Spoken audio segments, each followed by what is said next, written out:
The sound of knuckles against bone echoed through the cabin as the flight attendant Clark punched the 10-year-old boy in the face. "Disrespect like that earns a lesson," he sneered. He was oblivious to two critical facts. The man in seat 1A watching his every move was a federal judge, and the boy's father was a former military strategist who would soon launch a meticulous investigation. As Keon lay bleeding in his seat, Clark believed he had asserted control. In reality, he had just committed a felony in front of a judge and awakened a firestorm. You must join our channel and hit subscribe because only those who believe no black child should be punched into silence will do it before this story begins. Watch your tone. Clark Denham muttered, his voice low and sharp. The sentence cut through the calm hum of the airplane cabin like a sudden crack of thunder. Keon Hart, just 10 years old, blinked up at the towering flight attendant confusion flickering in his wide brown eyes. He hadn't meant to be disrespectful. He was just reading from the menu. The apple juice was listed right there in clean, bold letters. He hadn't raised his voice, hadn't demanded anything. He just asked politely. "I wasn't being rude," he replied softly, and with those words, everything changed. Clark's jaw twitched. He stood rigid, his arms stiff at his sides, fingers flexing slightly. Around them, the priority cabin of Flight 2703 remained still. Passengers were settling in overhead compartments, clicking shut, seatbelts tightening. The air carried the faint smell of recycled oxygen coffee and jet fuel. But for Keon, the atmosphere felt denser, like the gravity around him had just shifted. He was still trying to make sense of what had just happened. He'd boarded with a silver unaccompanied minor tag hanging from a thin chain around his neck, his hands carefully gripping the edges of his backpack. A gate agent had smiled and directed him to seat 2B, a cushioned window seat in the priority cabin, clearly meant for business travelers, not 10-year-olds. But no one had questioned it. Not at first.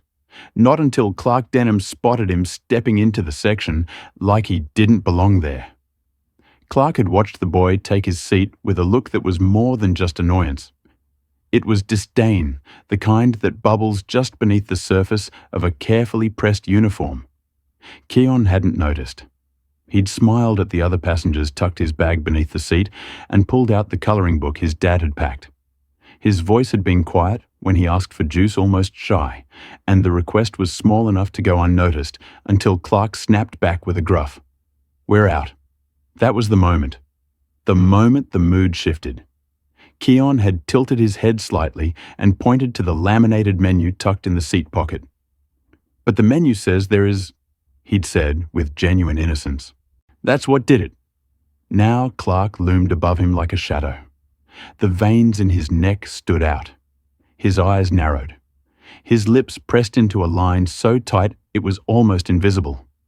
He didn't move yet, but the tension in his body made it feel like a storm was about to hit. Keon's seat suddenly felt too big. The seat belt buckle dug into his side. He wasn't used to this kind of reaction. Adults usually liked him. He was soft-spoken, polite, thoughtful. He followed rules. His mom had told him to be extra polite during the flight, especially because he was traveling alone.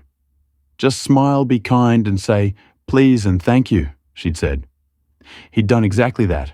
So why did this man look like he wanted to hurt him? Clark stepped forward closer than necessary, blocking the aisle with his body.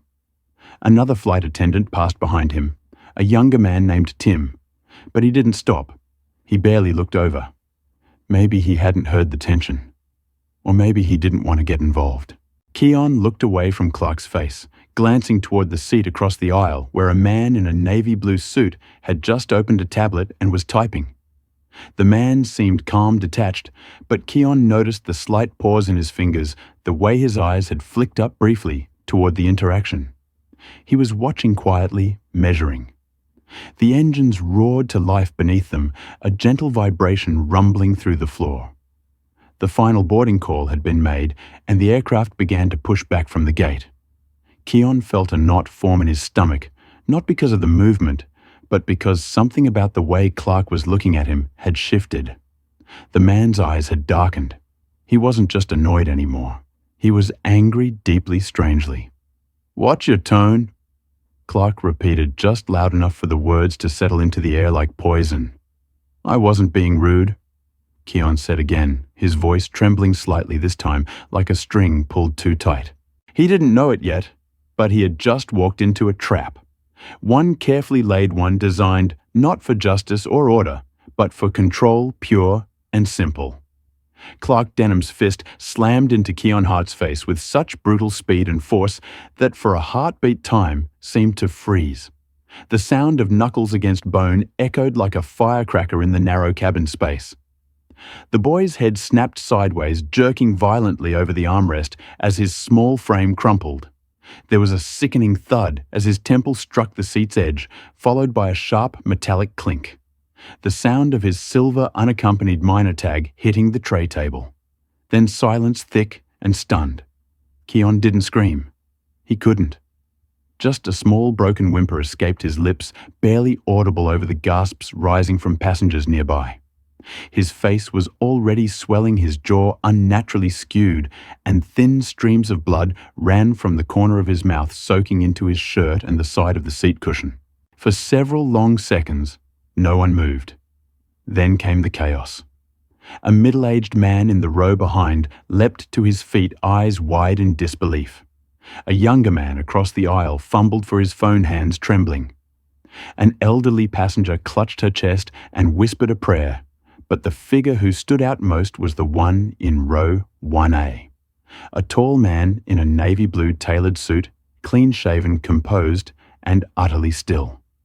Slowly, he rose from his seat. Clark Denham, still standing in the aisle where he had thrown the punch, looked around as if daring someone to challenge him. His square jaw twitched and his fists remained clenched, the tension visible in the sinus of his forearms. He didn't look panicked. He looked justified. "He got smart," Clark muttered, glancing over his shoulder but never meeting anyone's eyes. "Disrespect like that earns a lesson." A murmur of disbelief rippled through the cabin. Keon groaned softly, his face resting on the edge of the armrest, breath hitching in shallow bursts. The bright cabin lights above caught the shimmer of blood smeared across his cheek. A few seats down, a teenage boy reached for the call button repeatedly, his voice cracking as he called for help. Clark turned sharply at the sound. Behind him, a young male flight attendant, barely older than 20, stood frozen near the galley curtain, his hand halfway to his radio. He stared at Clark as if trying to determine whether he was looking at a colleague or a threat. "Call medical," the suited man in row 1A said firmly, without raising his voice. Now the young attendant jumped, nodded quickly, and slipped behind the curtain. A soft click followed as the intercom was engaged. In the silence that followed, even the overhead engines felt quieter. Clark's breathing had grown shallow, the kind that signaled an adrenaline high. He glanced at the man in the suit who was now stepping into the aisle. The two locked eyes. For a moment, it was as if the other passengers disappeared entirely. The suited man's expression was unreadable, calm, measured, but with a glint of something sharper behind his eyes. Authority, the kind that didn't come from a uniform. Clark's jaw twitched again, his posture stiffening. "I said he got smart." He repeated louder now, as if saying it again would make it true. "You all saw it." He talked back. No one responded. The man in the suit took another slow step forward. His shoes made a soft tap against the cabin floor. "And you decided that justified violence?" He asked quietly, the question hanging in the air like a dropped blade. Clark's eyes narrowed, the heat in his face, returning. "Don't twist it. He disrespected me." I gave him a warning. The suited man glanced down at Keon's slumped body. The boy hadn't moved. "He's a child," the man said now, standing just a few feet away. "You struck a child." Clark's lips curled, slightly defensive. "You don't know what happened. You weren't close enough to hear." The man lifted his left hand, revealing a silver boarding pass still clutched in his fingers. "I was in row 1A. I heard everything." Clark opened his mouth, then hesitated. A flicker of recognition passed through his eyes, but he buried it quickly. The curtain parted again as the young flight attendant reappeared, his voice shaking. "Medical team's meeting us at the gate," he said. They're bringing a stretcher." A wave of tension rippled through the passengers. A few began murmuring, shifting uncomfortably in their seats. One man pulled out his phone and began recording, tilting the lens just enough to catch both Clark and the suited man in the frame. Clark noticed his face twitching again. "Don't record me," he snapped, but the phone stayed up. The suited man ignored the outburst and turned slightly, addressing the rest of the cabin. "I need you all to stay calm. Remain in your seats. Medical will be here shortly." Lark, fists still clenched, took a step backward toward the galley. "What's your name?" the suited man asked. Clark paused. "I asked you a question." The flight attendant, clearly rattled, looked from one man to the other. Clark Denham Clark muttered reluctantly. The suited man nodded once, then lowered his voice. "Mr. Denham, you've just made a very serious mistake." The wheels of Flight 2703 screeched against the tarmac as the aircraft came to a smooth but urgent stop at Skyland International Airport. Outside the windows, emergency vehicles stood waiting, red and blue lights flashing in rhythmic pulses across the cabin walls. The atmosphere inside the plane was heavy with unease. No one spoke above a whisper. A child had been attacked, and now the consequences had landed both literally and figuratively. Two paramedics in Navy uniforms rushed up the jet bridge the moment the cabin door opened.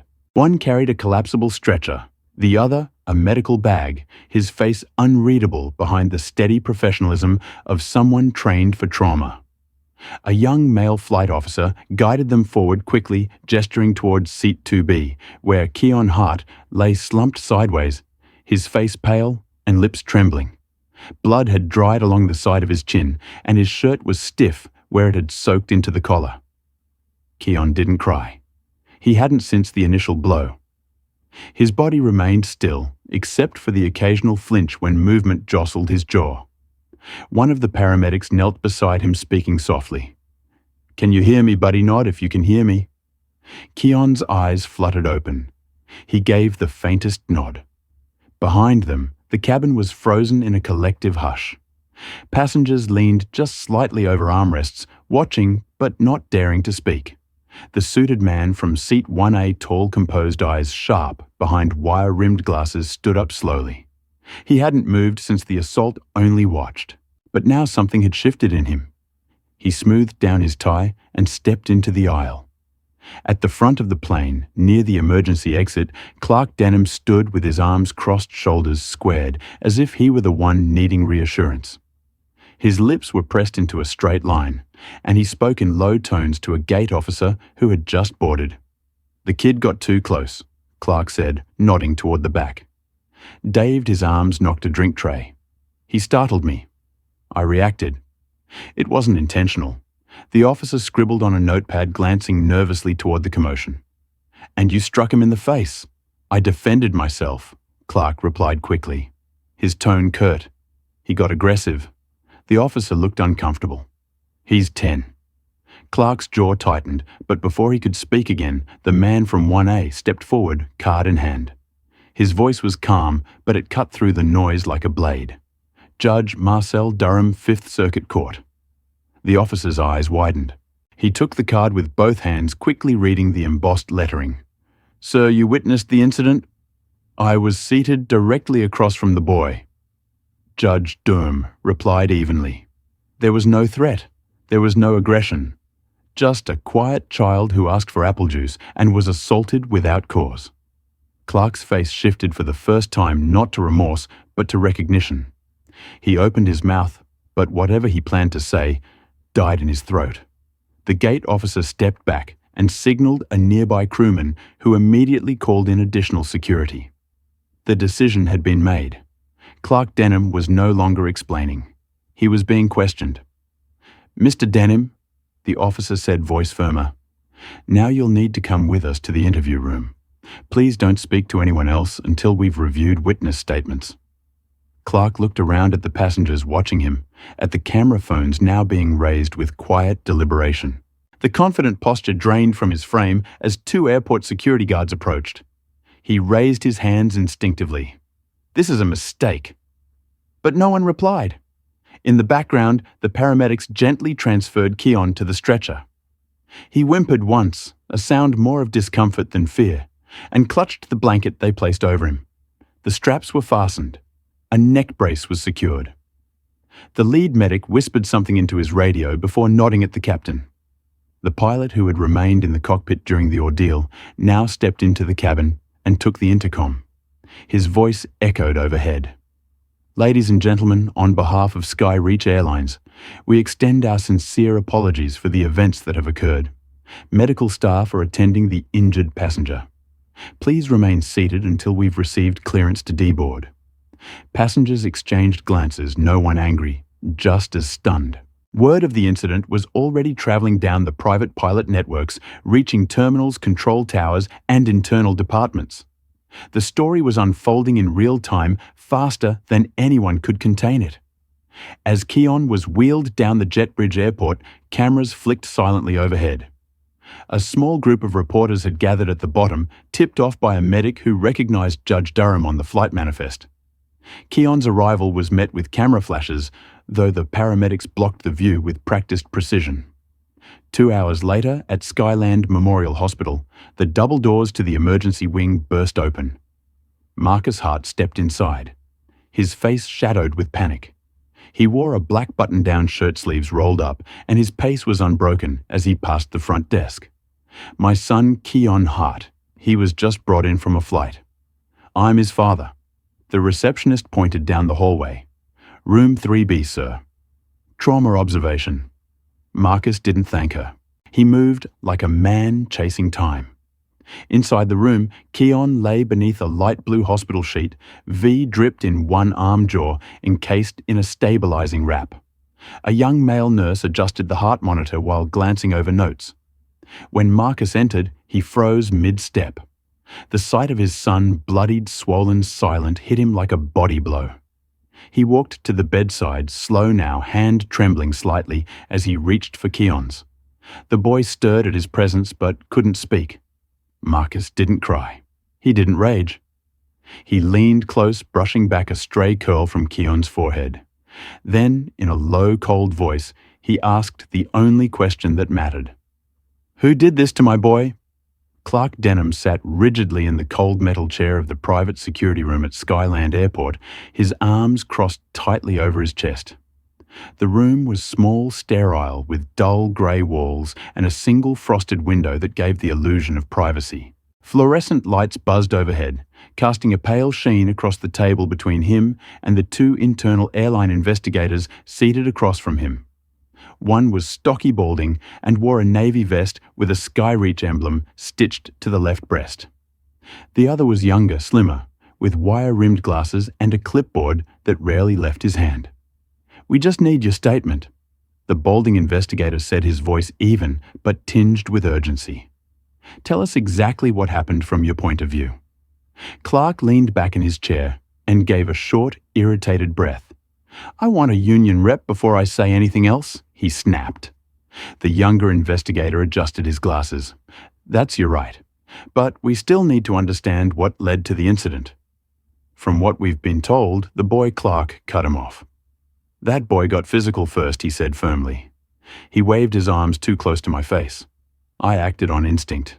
Anyone would have. He sat up straighter, placing both hands on the table as if to ground himself in authority. "People don't understand what it's like in the air. Passengers get agitated.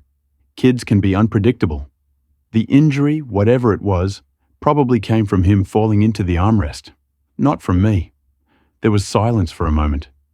The younger investigator scribbled something down. The older one tilted his head slightly. "You're saying you didn't hit him?" he asked.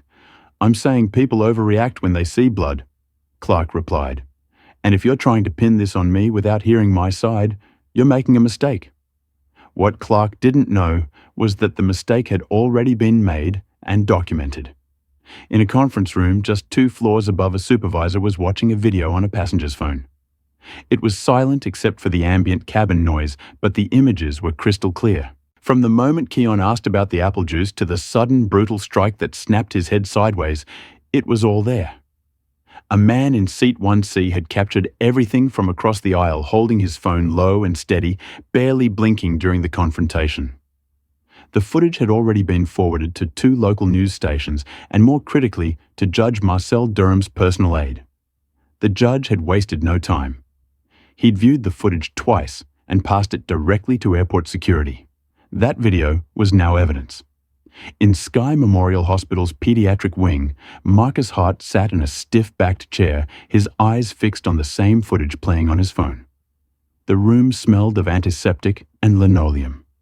Keon lay unconscious in the hospital bed beside him, his head swathed in gauze, a soft monitor beeping steadily with every breath he took. A trace of dried blood still marked the edge of the boy's mouth.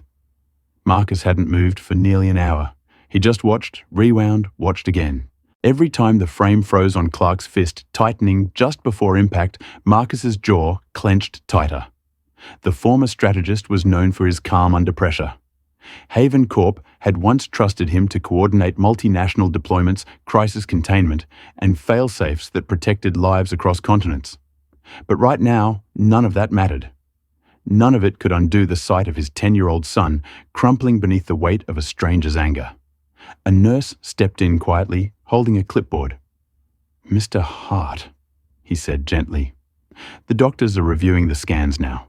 We'll know more about the fractures soon." Marcus didn't turn his head. "Thank you," he murmured. Then, as if speaking more to himself than the nurse, he whispered, "He chose the wrong boy." He rose slowly from the chair and walked to the window overlooking the parking lot. Outside, the sun was beginning to set behind the terminal towers. He pressed his palm against the glass. His mind wasn't racing. It was sharpening. This wasn't just about a punch. It was about what had allowed the punch to happen. A man like Clark didn't snap in a vacuum. Downstairs, Clark Denham remained unaware of the gathering storm. His attorney hadn't arrived yet. He was growing frustrated. The investigator's silence made him uneasy. He leaned forward. "If you've got something to show me, then show it." He challenged, trying to reclaim control of the room. The older investigator exchanged a glance with his colleague, then reached into a folder and slid a still frame across the table. It was grainy but unmistakable. Clark's arm extended, fist clenched, the boy's head beginning to recoil. Clark blinked, his mouth opened slightly, but no words came out. "We're done here," the older investigator said. "You'll be escorted to holding for now. A representative will meet you there." As Clark was led out of the room by 2 security guards, his steps no longer carried the weight of confidence they dragged. Somewhere in the building, a copy of that same footage was being reviewed by legal counsel, public relations, and the airline's crisis team. The chain reaction had begun. Marcus stood by Keon's bedside again. The boy stirred slightly, his hand twitching against the blanket. Marcus took it gently in his own. A sharp knock came at the door. "Mr. Hart," a man said, poking his head in. "It was a hospital liaison. There's been some movement on the investigation. We thought you'd want to know." Marcus turned slowly, his voice. "Even I want names records. Every person who signed off on that man's employment, I want it all." The liaison hesitated. "We're working on it, sir." "Work faster," Marcus said. He looked down at his son one more time. His tone softened, but the fire beneath it remained. "He chose the wrong boy," Marcus muttered under his breath. Clark Denham's name was now permanently etched in Marcus's mind. The crowd outside the Skyland Federal Courthouse shifted restlessly as reporters held their microphones high, cameras whirring beneath the grey morning sky. Judge Marcel Durham stepped up to the podium with a measured calm that silenced even the most aggressive press. Dressed in his signature dark overcoat, he looked like a man used to bearing storms and controlling them. This morning, he began, voice slow and unwavering. "I want to speak not just as a federal judge, but as a witness. What I saw on Flight 273 was not confusion or misunderstanding.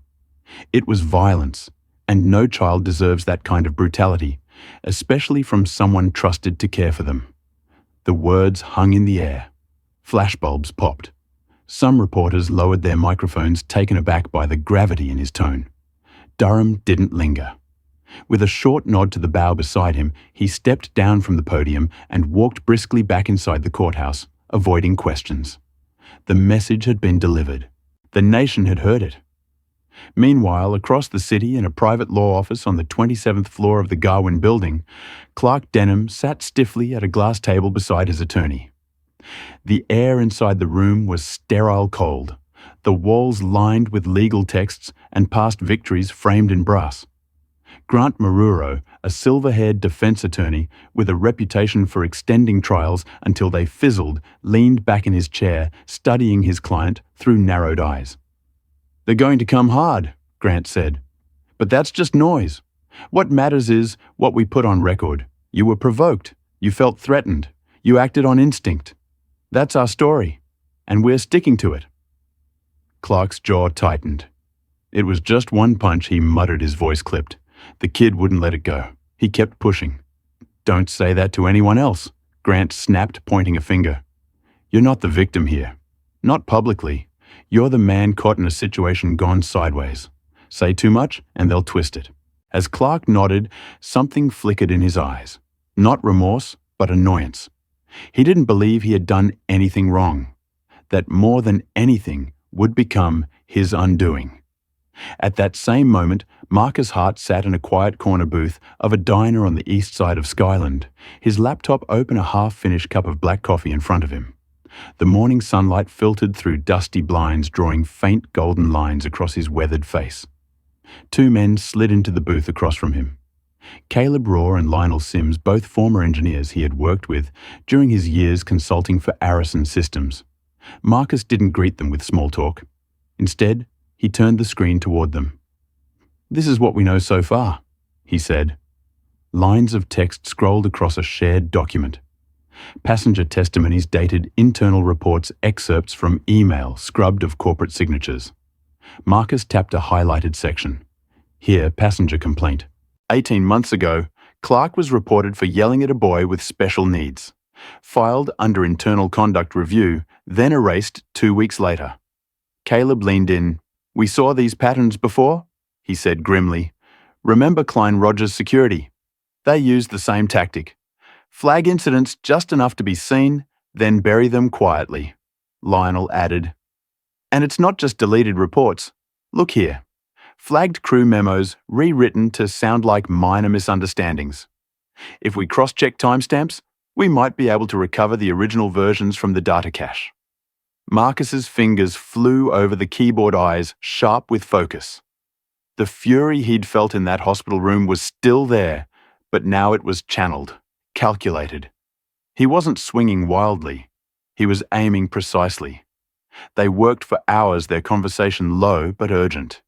They catalogued 6 distinct reports involving Clark Denham, each dismissed, rewarded, or outright removed from Sky Reach's official logs. One involved a verbal threat toward a junior attendant. Another, a shouted tirade at an elderly passenger over a seating mix-up. Each had been explained away as training challenges or miscommunication. Marcus sat back, rubbing his chin. "They knew. They always knew," he said. Then he reached into his coat pocket and pulled out a slim black flash drive, placing it on the table. "Everything we've built, copy it, encrypt it, then send one to Durham's aid. I've already cleared the channel." "Is this enough?" Caleb asked. "It's enough to start a fire," Marcus said. That evening, under dim fluorescent lights inside Judge Durham's private chambers, Marcus handed him a manila folder. It was thick, heavy with printed evidence. Durham opened it without a word, his eyes scanning each page with practiced precision. A silence stretched between them, filled only by the rustle of paper. "This is more than misconduct," Durham finally said. "This is a system designed to cover itself." Marcus nodded once. "This wasn't a moment of rage," he said, voice low but steady. This was a pattern waiting to explode, and the fuse had finally reached the charge. The moment the courtroom doors closed behind him, Clark Denham realized how deeply he was sinking. He sat stiffly in the pristine leather chair inside his attorney's downtown office, a space that smelled of polished wood, old money, and quiet desperation. The blinds were half drawn, slicing the morning sunlight into jagged bars that fell across the sleek conference table. Clark stared at the floor jaw, clenched tight. Across from him, Grant Mararo adjusted his cufflinks, his voice even, but carrying the weight of strategy. You were provoked. You acted instinctively. You feared for your safety. Grant repeated, tapping a folder on the table. That's the only path we take forward. Clark nodded slowly, but his knuckles whitened around the edge of his chair. The confident nod was a mask. Inside panic was blooming fast, flooding every thought with doubt. He had believed foolishly that this would all blow over. A kid with a smart mouth, a quick reaction. It should have ended with a write-up, maybe a reprimand, not with paramedics, media firestorms, and federal judges involved. They've already labeled you. Grant added, flipping open the folder to reveal a printed headline. The punching attendant goes viral. Below the headline was a still image pulled from the video. Clark's fist mid-swing the boy's face moments before impact. This is what we're up against. Clark didn't respond. His gaze lingered on the image. The child's face haunted him, not because he regretted it, but because he hadn't seen it coming. Not the reaction, not the backlash, not the flood of fury that followed. Grant continued, voice clipped and precise. Sky Reach issued a carefully worded statement. They're not condemning you, but they're not protecting you either. They're buying time, waiting to see how deep this goes. Clark blinked hard, shaking his head as if trying to expel the noise from his mind. It was just a hit, he muttered. One punch. I didn't even mean to. That's not the narrative anymore, Grant interrupted, leaning forward, eyes sharp. You're not facing the airline's HR department. You're facing a judge with federal power, a national audience, and a father who knows how to weaponize truth. Clark's eyes narrowed. The father, Marcus Hart. His voice was low, bitter. Who is he? Grant slid another folder across the table. Former operations strategist for Haven Corp and Defense Sector, Global Logistics Psychological Operations Systems, Disruption. He doesn't scream. He doesn't protest. He dismantles. Clark felt a chill crawl down his spine. Right now, Marcus Hart isn't pacing a hospital floor worrying. Grant said he's planning mapping, gathering leverage. Clark stood abruptly and walked to the tall windows staring down at the city traffic. Then what do? We get ahead of it, Grant replied. You authorize a counter-ute defamation. Emotional distress. Say you were painted as a monster unfairly. We put Keon's family on the defensive. Clark hesitated. You really think a jury will believe I hit a kid in self-defense? Grant stood now too, buttoning his coat. They don't have to believe it completely. They just have to doubt enough of it to soften the blow. But across the city, Marcus Hart was playing a far different game. In a dimly lit cafe tucked behind a publishing office, Marcus sat with a former colleague, a data analyst from their think tank days, sliding a flash drive across the table. Encrypted, Marcus said. Audio logs, dated reports, incident transcripts. Clark Denham's trail of misconduct didn't begin on Flight 2703. The analyst, a lean man with close-cropped hair and a focused stare, nodded once. We'll leak it in stages to the right outlet. Use the independent network, Marcus said. They're the only ones who don't bury stories under corporate pressure. The analyst pocketed the drive. You're not playing defense. I never was. Marcus left the cafe and stepped into the quiet evening, dialing another number as he walked. Is Dr. Rennick available? He asked. Tell him Marcus Hart is ready to move forward. Yes, forensic facial trauma. I need expert testimony on record. That same night, an anonymous complaint was filed with the National Aviation Conduct Board. It was meticulous, factual, professional, and irrefutable. Judge Marcel Durham was named as a corroborating witness. Inside the Skyreach headquarters, panic began to trickle upward. Not from the public, not from the media, but from within. Someone had begun pulling thread after thread, and now the seams were tearing. Back at the legal office, Grant briefed Clark one last time before dismissing him. We control the story, Clark. We stick to the message. But even as he spoke, his phone vibrated with a new headline. Former Skyreach employee speaks out. Clark was always looking to prove a point. Clark saw the headline, his stomach twisting. They're painting me like a predator. Grant hesitated for a fraction of a second too long before replying. You're not facing a PR problem, he said at last, lowering the phone slowly onto the table. His voice was quiet now, almost defeated. You're facing a father who knows how systems break and how to make them collapse. The sealed envelope slid across the table with a whisper, landing squarely in front of Marcus's heart. He didn't touch it at first. He just stared, his fingers laced tightly together, jaw set hard enough to hurt. Across from him sat a lean man in his early 40s with ash-grey stubble on his chin and lines carved deep into his forehead. Jason read former lead attendant at Skyreach. His eyes didn't waver. "I kept it all these years," Jason said quietly. "Didn't know if I'd ever use it. But when I saw what he did to your son, I couldn't stay silent." Marcus opened the envelope slowly, sliding out a thin stack of crisp papers. At the top, a bold heading: passenger misconduct complaint.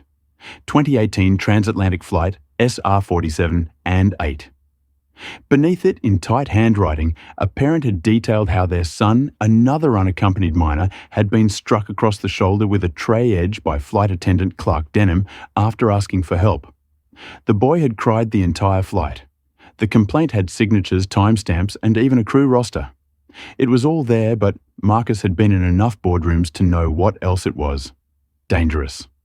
"This wasn't filed with HR," he muttered, flipping through the pages. "This was buried."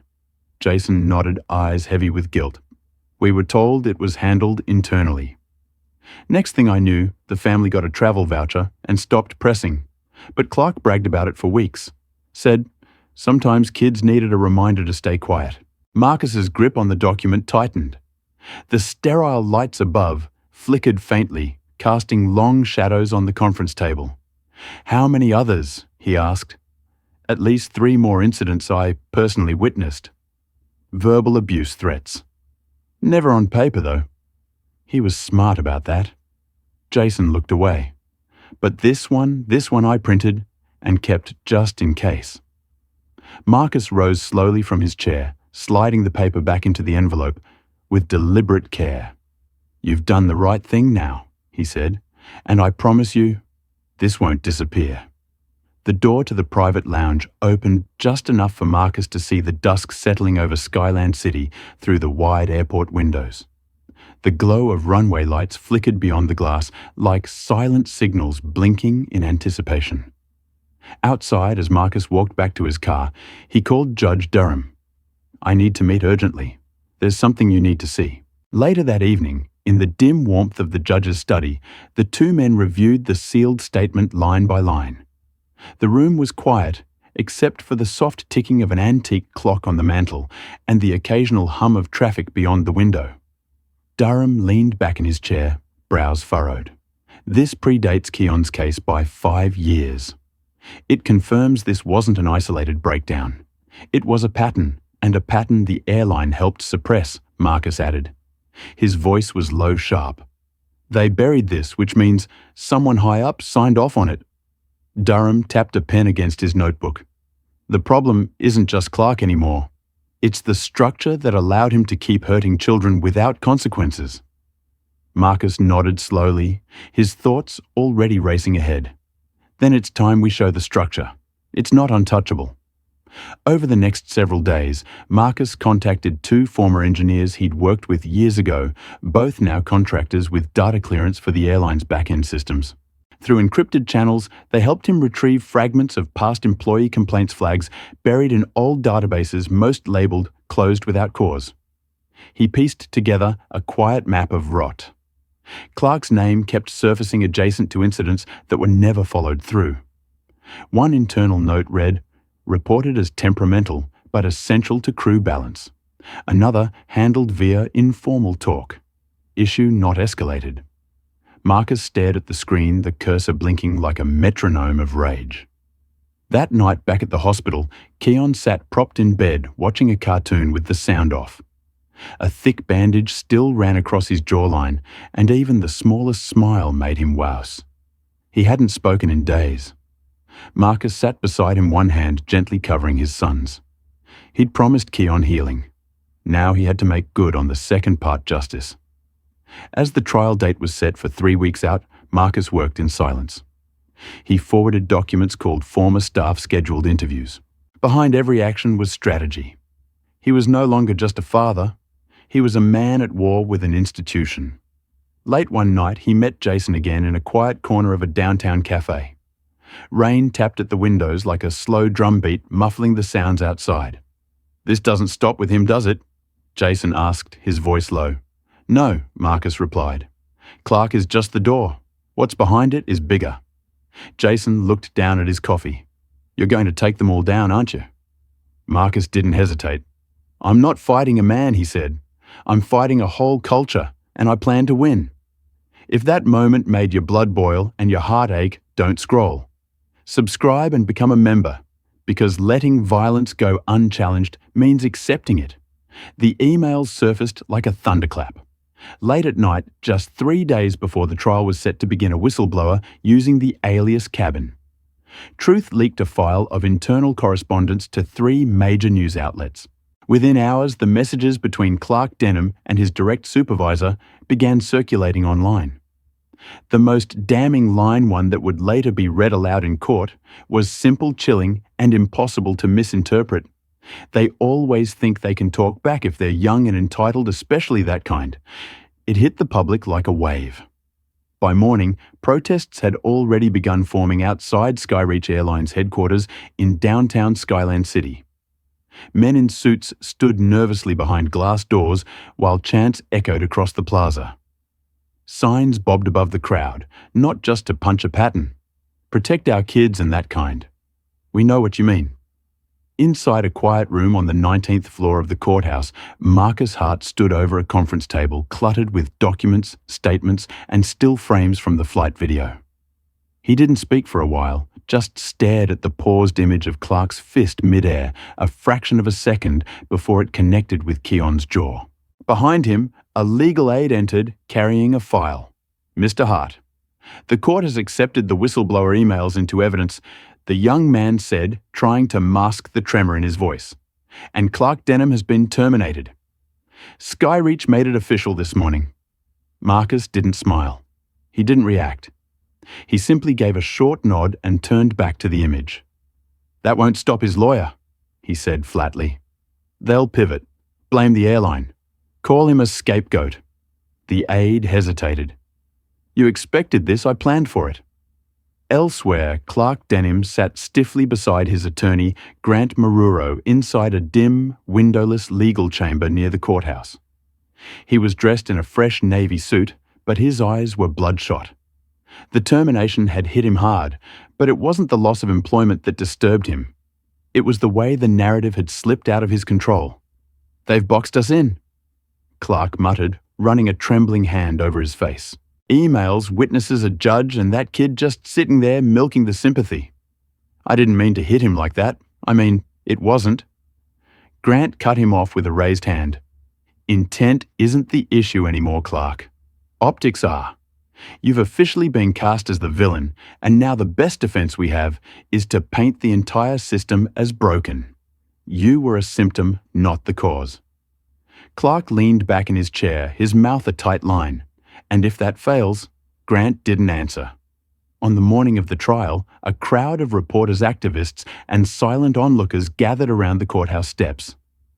Inside, tension wrapped every hallway like wire. Court officers paced the perimeter, and the media buzzed with predictions. In the lobby, Keon sat in a wheelchair, his face still bandaged, his small frame surrounded by quiet, unspoken support. Marcus crouched beside him, adjusting the boy's lap blanket. "You ready?" he asked gently. Keon gave a slight nod, his eyes heavy but calm. They entered the courtroom together. Judge Wilton Stokes presided, seated behind a tall oak bench. His grey brows furrowed as he glanced over the pre-trial briefs. Every seat was taken, and toward the back, unnoticed by most. Judge Marcel Durham sat in plain clothes, expression unreadable, arms crossed over his chest. The prosecutor began without ceremony. "We intend to show this court that the injury to Keon Hart was not only deliberate, but predictable, based on the defendant's own words and actions." He lifted a tablet and connected it to the screen. The video began to play. The cabin lights flickered on. Keon asked for juice. Clark responded curtly. The second request, the answer sharpens. Then, frame by frame, Clark's posture shifts. His shoulder tenses. His hand tightens. The punch lands. Gasps echoed as the room watched the moment in slow motion, not just once, but twice. The angle from the passenger's phone was clear. Damning. And then the prosecutor paused the video. He let the still image hang in silence. A child mid-flinch, frozen in pain, blood just beginning to spatter his shirt collar. This, he said, stepping forward, his voice low and firm, was not an accident. It was a decision. Your Honor, the defense calls Dr. Leonard Bryce to the stand. The courtroom stirred as a man in a dark pinstriped suit, mid-50s, with silver-rimmed glasses and a self-assured posture, rose from the front row and walked calmly to the witness box. Dr. Bryce was a body language expert, a former behavioral analyst with years of experience interpreting human movement. He had the demeanor of someone who believed his words carried more weight than the evidence itself. As he adjusted the microphone and cleared his throat, Marcus Hart didn't blink.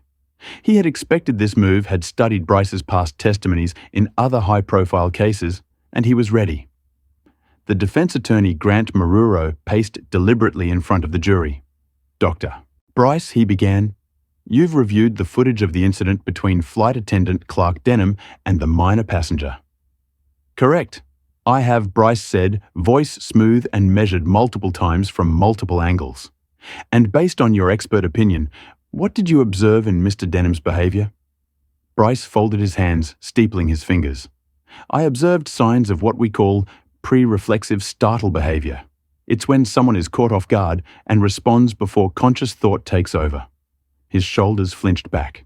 His arms moved defensively. His face showed surprise. It's consistent with someone reacting out of fear. Fear of what Grant prompted. Bryce nodded. Of perceived physical aggression. The child's sudden movement could have been interpreted consciously or subconsciously as a threat. A low murmur rose from the gallery, quickly hushed by the judge. Marcus remained stoned still. He could feel Keon shifting nervously beside him, his small frame tense beneath the oversized blazer he wore to court. Marcus gently placed a hand on his son's knee, not to calm him, but to remind him he wasn't alone. When the defense rested its case, the prosecutor, Mr. Holbrook, rose without ceremony. He didn't speak immediately. Instead, he wheeled a large monitor to the center of the courtroom and turned to the judge. Permission to play the footage one final time, Your Honor this time, with motion mapping overlay. The judge gave a nod, and the screen came to life. Frame by frame, the jury watched Clark Denham turn toward Keon. Digital markers appeared on Clark's body, the slow flex of his shoulders, the tightening of his right hand into a fist, the shifting of weight from his left foot to his right. The moment before the punch was undeniable, calculated, measured. Pause it there, Holbrook said. The screen froze on the frame. Clark's fist inches from Keon's jaw, his knuckles pulled tight, jaw clenched, eyes narrowed. There was no flinch, no panic, only intent. My expert Holbrook continued. Dr. Adrian Bell concluded that Mr. Denham displayed anticipatory aggression. He didn't react. He prepared, and this preparation began before the boy moved at all. Gasps echoed faintly. One juror covered his mouth. Another leaned closer, but Holbrook wasn't finished. He turned toward Marcus and gave a small nod. Marcus gently leaned over and whispered to Keon, "Are you ready?" Keon nodded once, barely, then slowly stood. The entire courtroom turned as Keon Hart, still healing, still fragile, stepped forward with the aid of a bailiff. His walk was careful, his mouth still held in a guarded position, but his eyes, those eyes, held strength. When he reached the witness box, he climbed the step and looked out over the sea of faces. He didn't flinch under the pressure. A child psychologist sat quietly at the end of the row, just in case he needed to be excused, but Keon didn't ask to leave. He was here for a reason. Mr. Holbrook stepped forward gently. "Keon," he said softly, "I'll only ask you 3 questions, that's all. If you need to stop at any time, just let me know. Is that okay?" Keon nodded. First question. Did you touch or try to touch Mr. Denham before he hit you? Keon shook his head. No. Second, did you say anything threatening to him again? Hellbrook took a breath. And third? What did he say to you right before he hit you? Keon's lips trembled, but he took his time. His hands gripped the wooden edge of the box. He blinked. One slow blink, then another. When he spoke, his voice cracked but didn't waver. He said, "Let's see you talk now." The words rang through the room like the crack of thunder. You could hear the breath leave people's chests. Even the judge paused, looking up from his notes. The gallery sat in stunned silence. Clark, sitting at the defense table, lowered his eyes. His attorney looked pale.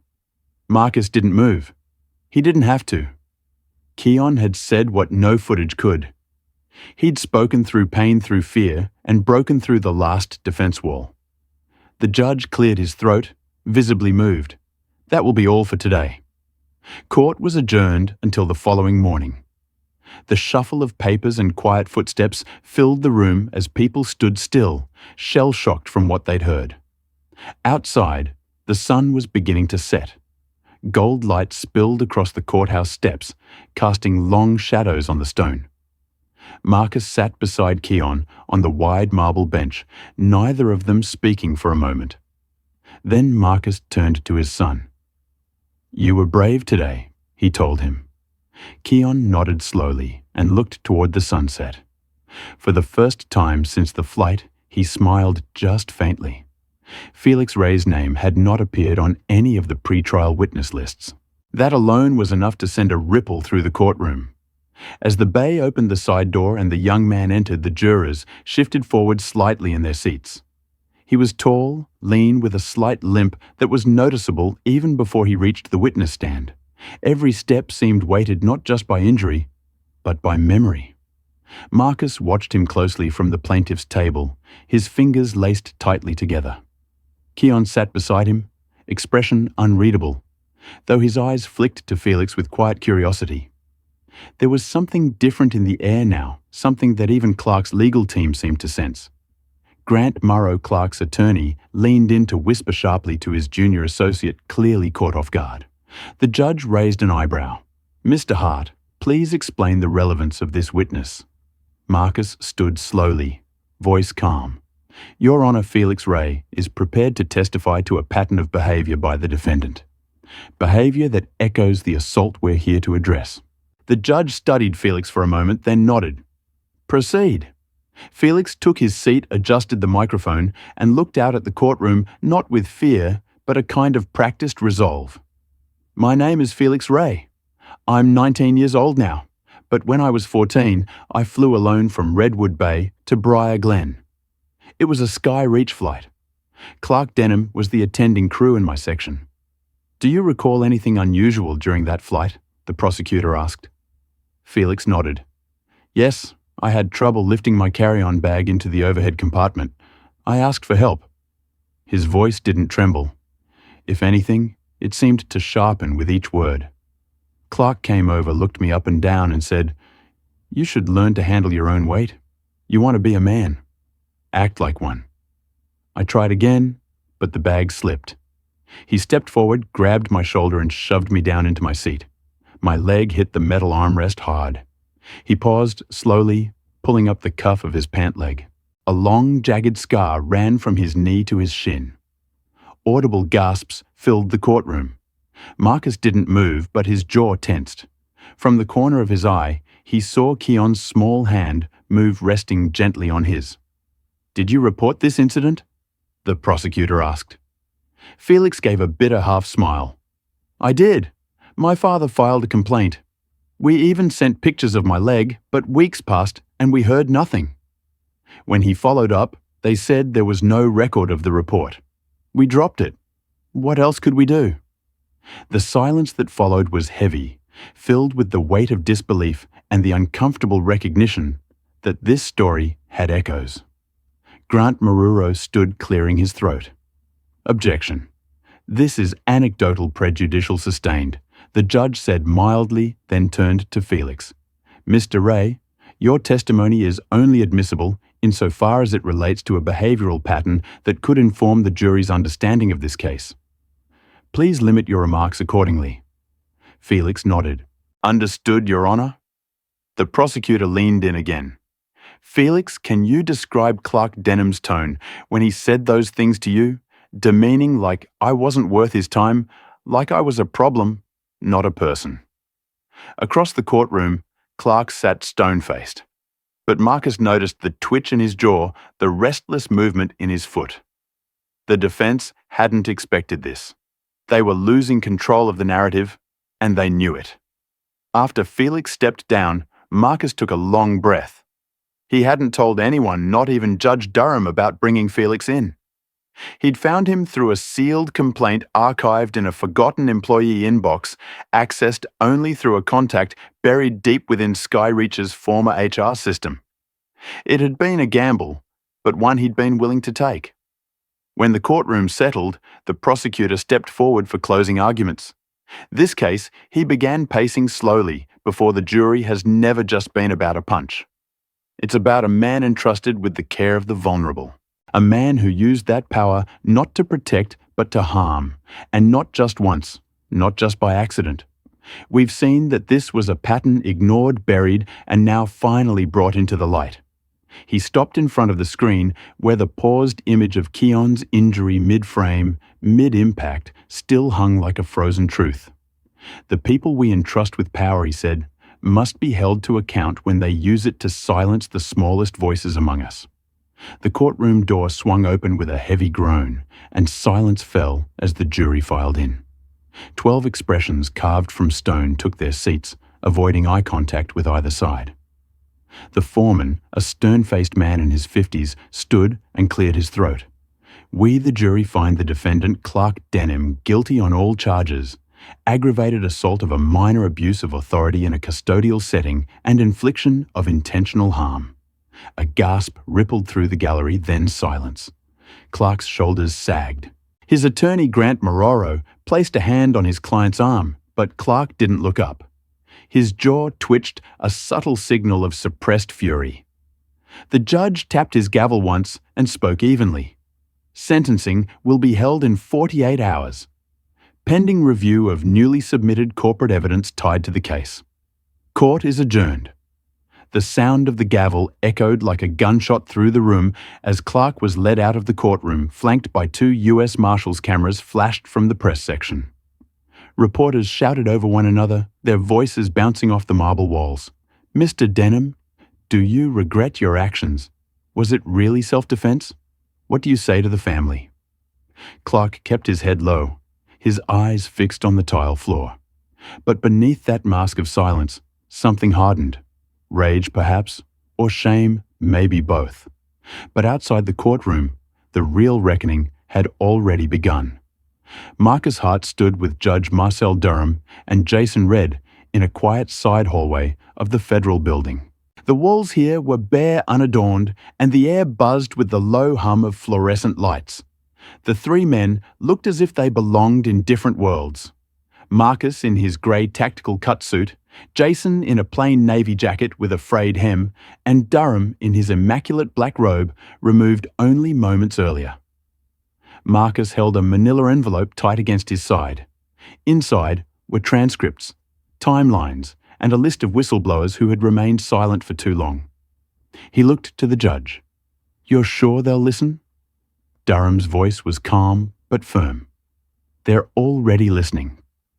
We speak in 20 minutes. The federal subcommittee hearing on aviation safety and employee conduct convened in a restricted conference room 2 floors above the courtroom. No cameras, no reporters, just 12 lawmakers and a long polished table where Marcus Durham and Jason now sat beneath the seal of the Department of Transportation. Representative Alan Brenner, chairing the session, adjusted his microphone. "We've reviewed the footage and the trial record, but we're particularly interested in your findings, those not admitted during the public proceedings." Marcus leaned forward. His voice was level, but there was weight behind every word. This wasn't just one flight attendant losing his temper. This was years of buried reports, internal silencing, and corporate negligence. "We brought proof." He passed the envelope down the table. One by one, the committee members began to read. 4 internal complaints each with names, dates, witness summaries. None had ever reached upper management. One had even been marked resolved after a settlement, though no settlement was ever issued. The patterns were clear, Jason added quietly. I signed off on one of those files under pressure. I was told it was handled in-house. I carried that for years. Durham followed his tone, now judicial. Skyreach had a policy of shielding employees like Clark Denham under the guise of performance protection that created a culture of impunity. The next 2 hours unfolded like a controlled demolition. Each piece of evidence, each sworn statement, chipped away at the airline's carefully curated image. The turning point came when Marcus read aloud a line from an internal memo he had retrieved. Avoid escalating passenger complaints related to legacy crew, especially if they involved minors. They're unreliable witnesses. By the time the hearing adjourned, the air in the room had changed. Tension had turned into quiet determination. The subcommittee chair stood and addressed the room. We'll be issuing a recommendation for immediate federal oversight into employee conduct protocols at Skyreach. This pattern cannot be ignored. The statement reached the press before Clark's prison van had even left the courthouse. Within 3 hours, Skyreach's CEO Leonard Greaves held a brief stammering press conference. In light of recent revelations, I'm stepping down effective immediately. No questions were taken. That same day, a national audit was announced. All major US carriers would be reviewed for their handling of passenger complaints, particularly those involving children and disabled individuals. Skyreach's stock plunged by 11% in a single afternoon. But Marcus didn't flinch. He was sitting quietly in the courthouse atrium as the reports rolled in. Keon sat beside him in his navy hoodie legs, tucked under the bench. The boy still didn't talk much in public, but he watched the scrolling headlines on Marcus's phone with careful eyes. When Marcus locked the screen, Keon shifted closer. Marcus looked down at his son and smiled faintly. The noise of the day, the media frenzy, the hearings, the resignations, it all quieted in that moment. Keon leaned his head on his father's shoulder. The warmth was gentle, trusting. "Thank you," he whispered. The courtroom was heavy with silence as the judge returned to the bench. Clark Denham stood between his two attorneys, his face pale and unreadable. The tension had mounted over the past hour. Every breath from the gallery held in anticipation. The jury's verdict had come swiftly, but this moment's sentencing was the reckoning. "Mr. Denham."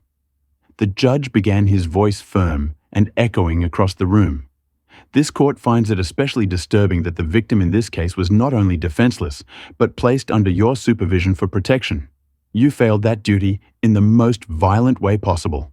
Clark didn't flinch. He stood stiffly, eyes fixed on the judge's chest rather than his face.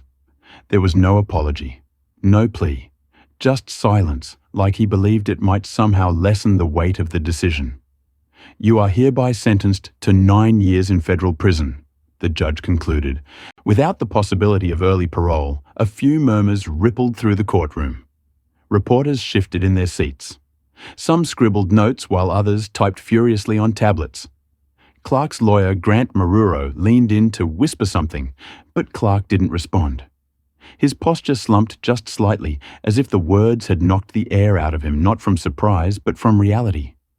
Finally, settling in. The courtroom guards approached. One clipped the handcuffs onto Clark's wrist with practiced precision. As they turned him to escort him away, a journalist called out, "Do you have anything to say to Keon Hart?" But Clark kept his eyes on the floor and his mouth shut, disappearing behind the side door with nothing left to offer. The hallway outside was a wall of flashbulbs and microphones, but the noise didn't reach Marcus Hart.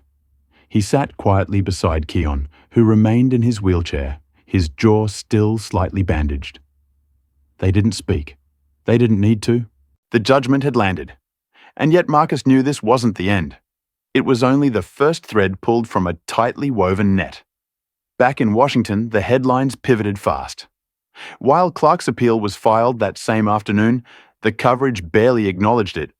Instead, all eyes turned to the larger story unfolding. Judge Marcel Durham had been appointed by the Transportation Ethics Committee to lead a new civilian oversight panel focused on passenger safety and employee accountability across all major airlines. His presence in the trial and his early testimony had caught the attention of policymakers. Now he was tasked with ensuring no child would ever again board a flight vulnerable to unchecked violence. Keon's name was spoken on the Senate floor. Lawmakers on both sides referenced his case when discussing new travel protections for minors. Images of his bloodied shirt and trembling posture had become a painful symbol of what needed to change. But with that visibility came responsibility. And Marcus didn't shy away. He received 3 separate invitations to participate in think tank discussions on travel trauma, all of which he turned down. But then came a private message through Judge Durham's office. A federal subcommittee wanted Marcus to consult directly on crafting a national policy for trauma-sensitive travel standards. He didn't answer immediately. He sat with the letter for a full evening, watching Keon sleep curled under a blanket at the far end of the couch. The boy twitched occasionally in his rest, but his breathing was steady stronger. Marcus picked up the phone and dialed the number listed. When a voice answered, Marcus said only one thing. "I'll do it, but on one condition." The representative paused. "Yes, sir. All proceeds, stipends, any payments from my involvement." Marcus continued, his voice low but resolute. "Go to a scholarship fund. I want it named after my son, the Keon Hart Initiative for Protected Passages." The ribbon snapped clean with the press of silver scissors. Applause followed, brief, polite, not overwhelming, but enough to make Keon blink from the noise. He stood beside his father, hands folded neatly in front of him, the breeze tugging gently at the navy blue blazer Marcus had picked out that morning. It was 6 months to the day. 6 months since the flight. Since the punch. Since the silence. Now they stood beneath the curved glass awning of Terminal C, just outside the entrance to Skyland Airport's new Children's Safe Lounge. A brightly lit sanctuary decorated with soft colors, low shelves of books, plush seating, and walls covered in murals of flying kites and distant cities. The space looked nothing like the cold, sterile gates that Keon remembered from that day. That was the point. This wasn't just a waiting area. It was a promise. The crowd began to thin as media crews packed up and airport staff resumed their duties. A few reporters lingered near the podium, but the attention had shifted. The cameras weren't on Keon anymore, and that somehow made it easier for him to breathe. "Want to see inside?" Marcus asked quietly, tilting his head toward the glass doors. Keon nodded, then glanced at the sign above them. The Keon Hart's Safe Lounge for every child who flies alone. His name in bold letters. It didn't feel real. Inside, the space was warm and quiet. Gentle piano music played from hidden speakers. One wall had a mural of a boy launching a paper airplane into a sky that curved around the entire room. A pair of men in blue polos. The trauma response staff offered smiles but didn't speak. They let the moment unfold. Keon walked slowly past a low bookshelf, his fingers trailing along the spines. Every book had a small sticker on it. Donated by KH Initiative. Near the far corner, a playmat with wooden building blocks lay untouched. He paused, crouched, and started to stack them one by one. Marcus watched him for a while, arms crossed, but his stance soft. "You okay?" he asked gently. Keon nodded again, not looking up. "Yeah," he said then after a pause. "It's quieter here. That's the idea." There was a weight in Marcus's voice, not heavy with sadness, but with reflection. This wasn't just a lounge. It was the result of months of relentless advocacy meetings with legislators, partnerships with airport authorities, and hours spent reimagining what safety could look like for traveling children. Marcus hadn't done it alone, but he had led every step with the quiet fury of a father who refused to let the story end at justice. "I told my therapist something yesterday," Keon said, still focused on his tower of blocks. Marcus knelt beside him, meeting him at eye level. "What's that?" I said. "Even if I stutter a little, they still listen." Keon looked up, his eyes calm but steady. "That used to scare me talking. I mean, like maybe no one would wait long enough to hear what I meant." Marcus felt a tightness in his chest. "They hear you now," he said. Keon shrugged slightly. "Even if they didn't, I think I'd still talk. From behind them, one of the lounge staff approached. "Mr. Hart, there's a news anchor outside. Who'd like a word? Just a quick question if you're willing." Marcus glanced down at Keon, who gave a tiny nod. "Go," he whispered. "I'll stay right here." Out by the terminal gates, a reporter waited beneath a boom mic, her notepad tucked beneath her arm. The camera crew wasn't rolling. It wasn't that kind of interview, just a quote, a headline. But Marcus took a breath before speaking. "How does it feel?" the reporter asked. "To see justice done." He looked back through the glass, where Keon now sat cross-legged on the playmat, quietly showing another boy how to balance blocks without them falling. No one told them what to say. No one directed them. It was just two kids being kids in a place that promised to protect them. Marcus turned back to the reporter. "Justice is never finished," he said. "But sometimes it starts with a boy who wasn't afraid to speak up." Keon stood beneath the soft glow of the overhead lights in Skyland Airport's newly built Safe Passages lounge, gripping the edges of a small note card with both hands.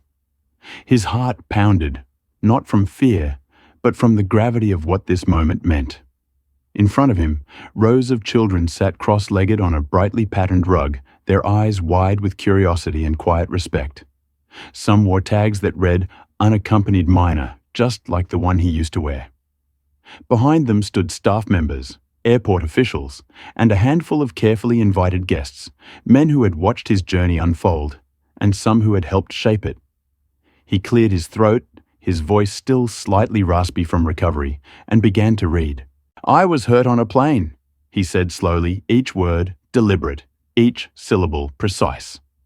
A hush fell over the room. "But I am not just a victim." He paused, his eyes scanning the room. His gaze landed on his father Marcus, sitting in the front row. Marcus nodded just once, firm and calm, giving Keon the silent strength to keep going. "I'm still flying," Keon continued, "and I want all of you to know that even when adults get it wrong, there are others who will fight to make it right." His hand trembled slightly, but his voice didn't break. As he lowered the card, a round of gentle applause rose from the audience. Not loud, not forced, just enough to echo a shared recognition of his courage. Marcus rose slowly to his feet, his eyes glassy, but his smile unwavering. Keon met his gaze, and for a brief second, it felt like the chaos of the past year had folded into something quiet, something steady. Standing a few steps behind the crowd were two men, Judge Marcel Durham and Jason Redd. The former in a crisp grey suit, the latter in a simple collared shirt, sleeves rolled up. They exchanged a glance, then turned their attention back to Keon, their expressions unreadable but full of meaning. Both of them had seen what unchecked authority could do. Both of them had chosen in different ways to stop it. As the session wrapped, Keon stepped down from the small platform and was immediately greeted by several younger boys asking timid questions. "Were you scared? Did it hurt?" What did they do after Keon answered with short but honest replies? Careful not to scare them, but also not to soften the truth. The lounge, painted in bright colors with soft blue accents and decorated with flight-themed murals, felt like a safe space for the first time. An airport administrator approached Marcus quietly. "Your son?" he said, nodding toward Keon. "He's stronger than most men I've met." Marcus didn't answer right away. He was watching Keon speak with a boy no older than 7, showing him the safest way to wear a seatbelt. "He shouldn't have had to be," Marcus finally replied. "But I'm proud that he is." The administrator left, and Marcus stepped forward to place a hand on Keon's shoulder. "Ready to go home." Keon nodded, slipping the note card into his pocket like a badge. As they walked together through the corridor that led out of the lounge, the sounds of footsteps echoed gently off the tiled floor. The hum of planes outside the glass wall vibrated faintly in the background. Later that night back home, the air was cooler. Keon had taken a shower, changed into his favorite navy hoodie, and crawled into bed. Marcus sat on the edge of the mattress, flipping through a news app, but only half reading. He was still thinking about the workshop, about the way Keon had stood there composed, but unflinching, as if something inside him had fully settled into place. Keon rolled onto his side, watching the shadows dance on the wall. "Dad," Marcus put the phone down. "Yeah, buddy." Keon's voice was soft but clear. "Do you think he's sorry?" The question hung in the air for a moment, uncomfortable, inevitable. Marcus looked at his son, then toward the ceiling, as if measuring his words. "Maybe," he said, "but whether he is or not, that's not our burden anymore." Keon nodded and pulled the covers tighter. He didn't have nightmares anymore, just dreams of clouds' wings and open skies. "I'm not afraid of flying now," he whispered. "Not anymore." He thought no one of power was watching until justice stood up from row 4. If you stand for dignity, protection, and consequence, hit subscribe and join the channel. Together, we rise. Disclaimer. The story you just watched is fictional, created to highlight the brutal consequences of abuse and racial injustice. Its purpose is to inspire conversations about accountability, respect, and the urgent need for fairness and protection in all environments.